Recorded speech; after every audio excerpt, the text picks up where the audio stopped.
Laudetur Jesus Christus. Queridos hermanos, con este fondo maravilloso, el Dixit Dominus, Salmo 109, que tantas esperanzas y tanto llena nuestra alma, pensando en el triunfo definitivo del Señor. Pondrá a todos sus enemigos como escabel de sus pies. Hoy tengo que hacer un pequeño alto en la explicación que veníamos dando, ese tema tan hermoso de la diestra del Señor, cómo ser un ambidextro, tan importante para nuestra santificación. Y debo hacer un alto porque me he enterado del fallecimiento de uno de los que ha sido un gran profesor cuando yo cursaba los estudios universitarios, y necesito hacer un agradecimiento y junto con él recordar también a otros dos profesores magníficos que he tenido, y quisiera presentarlos como modelo para todos nosotros, modelos de valientes testigos, cristianos valientes, que han dado su testimonio desde su propio ámbito, desde su propia cátedra, en medio de un ambiente muy hostil, como era la Universidad de Buenos Aires, especialmente la Facultad de Filosofía y Letras, allá por los años 70, fines de la década del 70. Así que quiero ponerlo como ejemplo frente a lo que nos toca vivir a nosotros ahora, y que se va a ir incrementando un poquito en los próximos meses. Acerca de este tema, les dejo link en la descripción del video, de este video, a nuestro canal de Telegram, donde he subido un pequeño video de advertencia y de explicación más concreta. Vamos entonces a estos modelos de docentes que Dios nos ha regalado la gracia de haber aprovechado en sus cátedras. Nos ubicamos un poquito en la época, exactamente en 1978. Yo comenzaba en mis estudios universitarios ahí, en la Universidad de Buenos Aires, Facultad de Filosofía y Letras. En esa época, en el 78, ya había pasado lo más violento de la guerra subversiva que la Argentina padeció. Pero todavía quedaban, por supuesto, el fermento ideológico, y sobre todo en la Facultad de Filosofía y Letras. Era decano de esta facultad en ese momento nada menos que el presbítero doctor Raúl Sánchez Abelenda, al cual yo me he referido en otro de los videos de este canal de YouTube, al hablar de la valiente resistencia católica frente al modernismo y a los desastres que ya empezaban a bajar desde Roma. El padre Sánchez Abelenda fue uno de los poquísimos sacerdotes, contados con los dedos de una mano, que en Buenos Aires plantaron bandera y defendieron la tradición y ayudaron a los fieles a mantener la fe íntegra. Gloriosa época, donde la resistencia mayor estuvo en los laicos de Buenos Aires. Gloria y honor para todos ellos. Muy bien, él era entonces el decano, padre Sánchez Abelenda, de la Facultad de Filosofía y Letras. Y habían 3 cátedras magníficas. La primera a la que me quiero referir, Historia de la Cultura, con el profesor Vilela. Extraordinario, gran docente, porque imagínense el contexto, ¿no? Un alumnado mayoritariamente agnóstico, materialista, de izquierda, como veníamos hablando de los ambidextros, bueno, acá eran ambiizquierdos, más o menos. Y ante ese alumnado, el profesor Vilela nos mostraba, nos enseñaba a descubrir los restos de la revelación divina presentes en todas las culturas antiquísimas. La noción de alma, de vida después de la muerte. Hermanos, la noción de que el estado del hombre no era el primero, el primigenio, que había habido una caída. La caída, el pecado original, estaba presente. Más la noción de diluvio universal, un dato que estaba en todas las culturas, e incluso nos mostraba en las culturas americanas precolombinas. Maravilla, maravilla, todo eso se podía rastrear a través de los restos arqueológicos, las vasijas, en fin, todo eso nos enseñaba. Imagínense el contexto, ¿no? Ante ese alumnado. Gran profesor Vilela. Otra cátedra magnífica, la de Historia General de la Educación, la profesora María Mercedes Terrén. Extraordinaria. ¡Qué profesora, hermanos! Cuando ella hablaba, no volaba una mosca, literalmente, porque tenía tanta pasión, tanto cariño por lo que decía, que hasta los más izquierdos quedaban mudos. No podían menos que escucharla y respetarla, todo lo que ella nos enseñaba. Por ejemplo, marcaba muchísimo toda la idea de la tradición griega, el concepto de arete, la educación de las virtudes.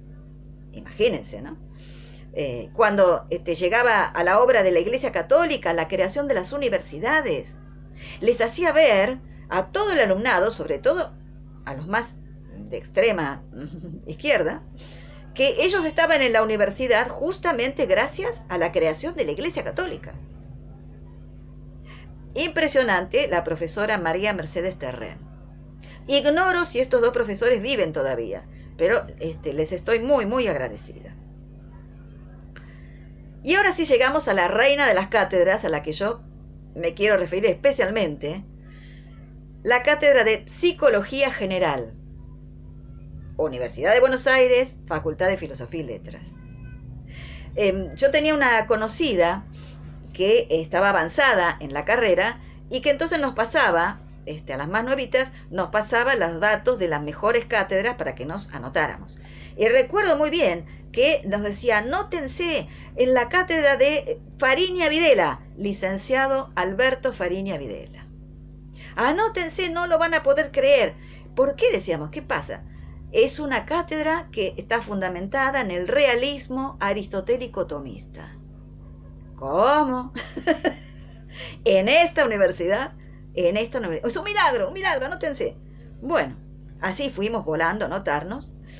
Y cuando llega el primer día la clase teórica, se presenta la cátedra, el licenciado Fariña Videla, con los profesores magníficos que lo acompañaban, que siguen su obra hasta hoy, el licenciado Fernando Petroni, la licenciada Elsa Donadío, estaba María Inés Rubí también.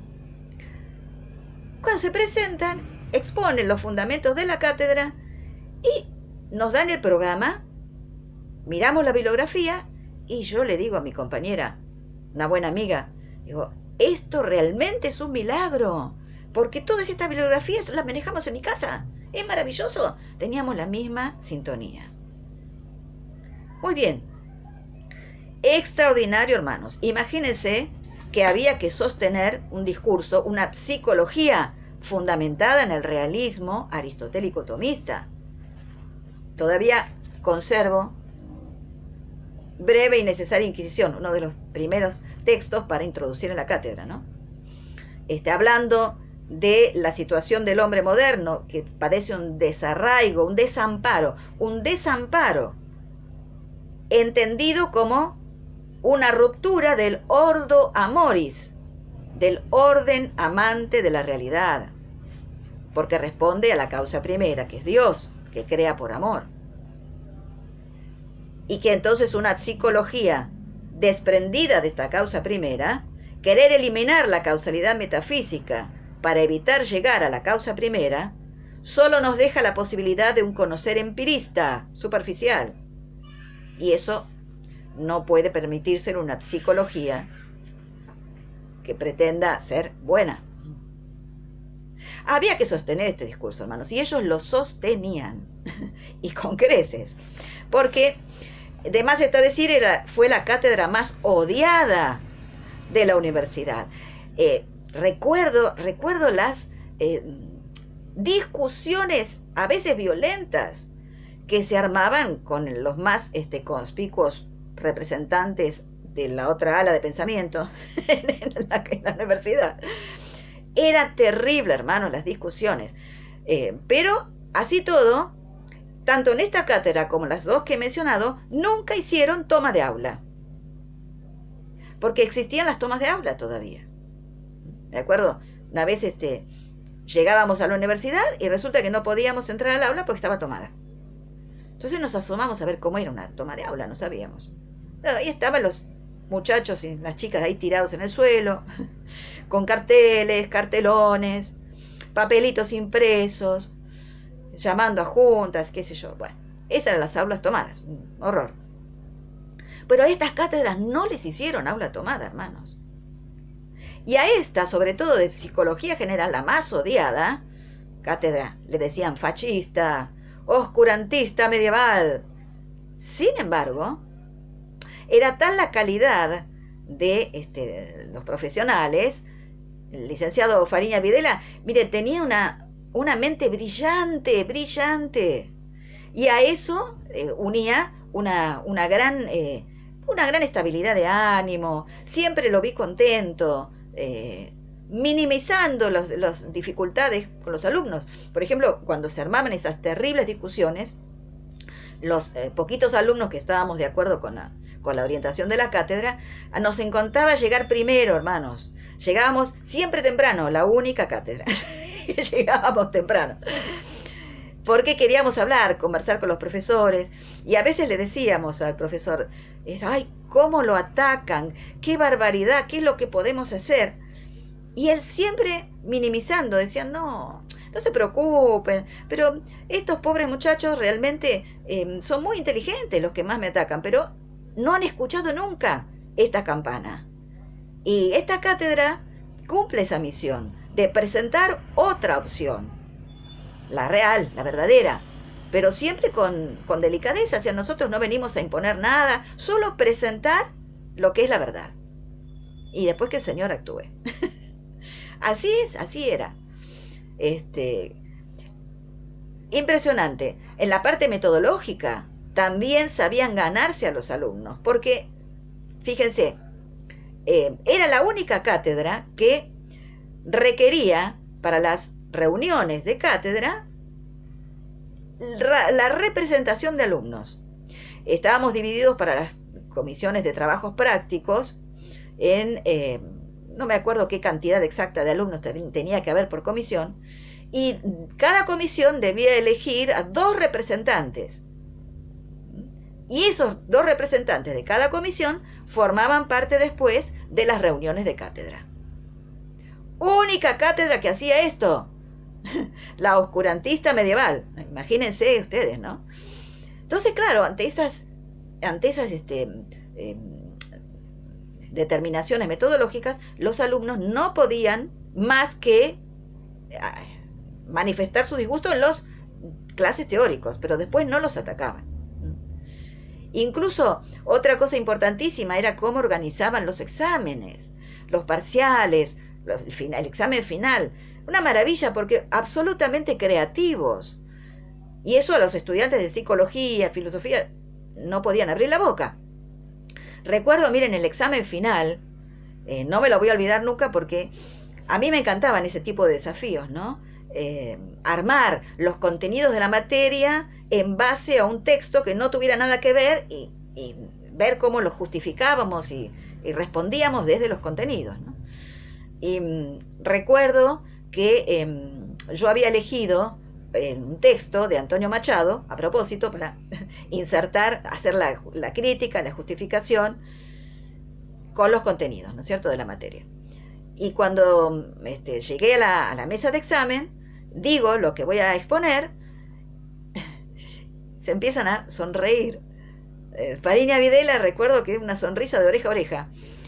Y Elsa Donadío y Fernando Petrones, que estaban ahí, también se asombraron. Entonces me dice la licenciada Donadío, mirá, dice, lo que vos vas a exponer es justamente el tema que Fariña Videla trabajó para su tesis de licenciatura. Coincidencia, coincidencia total, pues yo ni sabía. Así que imagínense, el examen lo recuerdo porque fue una conversación, yo me olvidé que estaba rindiendo un final, porque les exponía cómo lo había trabajado, y Fariña Videla me contaba lo que él había trabajado en su tesis, y así fue un intercambio, pero una cosa hermosa. Tanto que cuando me interrumpen, me dice, bueno, tomá tu libertad, hermoso, te felicito, andá. Yo me quedé, ¿ya terminó? Yo quería seguir hablando. Hermoso, hermanos, así conducían y así sabían tratar estas verdades, ¿no es cierto?, del orden natural, sabiendo hacer el puente hacia Dios, con delicadeza, para que los alumnos tuvieran esa oportunidad. Así que yo les estoy inmensamente agradecida. He rezado cuando me enteré del fallecimiento de Fariña Videla a principios de este año, y muy agradecida, y hago extensivo mi agradecimiento a los que continúan hoy con esta orientación, y en la Fundación Argé, que fue una creación de Fariña Videla, con estos grandes profesores que están en actividad todavía, el licenciado Fernando Petroni, la licenciada Elsa Donadío, y toda la generación joven que ellos han formado del campo de la psicología, de la psiquiatría. En la Fundación Argé, les recomiendo mucho a los que viven en Buenos Aires, trabajan maravillosamente, dando esta formación justamente a profesionales del campo de la psicología, como ya dije, de la psiquiatría. Hacen atención psicoterapéutica, hermanos, de forma individual, familiar, para niños. Tienen también un proyecto hermoso le llaman construcción de ciudadanía, en la localidad de Monte Chingolo. Un trabajo con la gente de esa zona, eliminando el concepto de asistencialismo a través de una red de participación ciudadana. Algo hermoso, me cuentan que están trabajando maravillosamente bien. Así que no dejen de acercarse. Si necesitan algún apoyo psicoterapéutico, vayan a la Fundación Argé, en Rodríguez Peña 700. Pueden ver en la página arge.org.ar. Allí pueden ver todo lo que hacen. Maravilloso. Y interesante esto de la participación ciudadana, porque, hermanos, como van a escuchar en el video que dejo en el canal de Telegram, se impone ir pensando en soluciones prácticas para lo que se están pergeneando en altísimos niveles. Así que les dejo este link y esta invitación a acercarse a la Fundación Argé. Y de nuevo, gracias infinitas al licenciado Petroni, Elsa Donadío y a toda la gente que hoy sigue trabajando en Argé. Un modelo realmente para todos nosotros. La fortaleza en el contexto hostil. Que el Señor nos bendiga a todos y nos ayude para seguir dando testimonio de la verdad hasta el final, hasta que el Señor regrese, que no falta mucho. Maránata, ven Señor Jesús. Dios los bendiga.